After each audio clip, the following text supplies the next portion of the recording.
अस्सलाम वालेकुम दोस्तों, मैं आसिम सैल आपकी खिदमत में हाज़िर हूँ। उम्मीद करता हूँ कि सब खैर खैरियत से होंगे। अल्लाह पाक आप सबको अपनी हिफ्ज़ व अमान में रखे।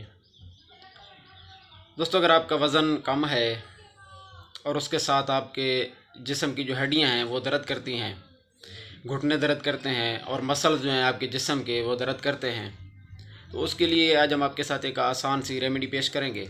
लेकिन उससे पहले अगर आप हमारे चैनल पर नए हैं तो हमारे चैनल को सब्सक्राइब कर दें, ताकि हमारी जो आने वाली वीडियो है वो आप तक पहुंचती रहे।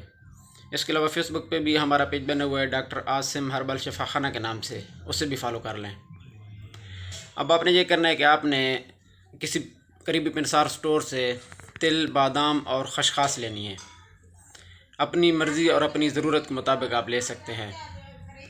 इसके इस्तेमाल का जो तरीका है वो आपने ये करना है कि आपने 1 कप गर्म दूध में थोड़ी सी चीनी डालनी है। अगर शुगर है तो चीनी मत डालें। जब वो गर्म हो जाए तो उसके साथ 1 चम्मच तिल, 1 चम्मच खसखस और 7 अदद बादाम, ये आपने खाने हैं और साथ साथ जो है आपने दूध पी लेना है। 15 से 20 दिन तक इस्तेमाल करें। इंशाल्लाह इसके लगातार इस्तेमाल से जो है आपका वज़न भी बढ़ेगा, आपके मसल्स भी मज़बूत होंगे और आपके जो हड्डियों का दर्द है वो इंशाल्लाह आहिस्ता आहिस्ता इससे ख़त्म हो जाएगा। जज़ाकल्लाहु खैरा।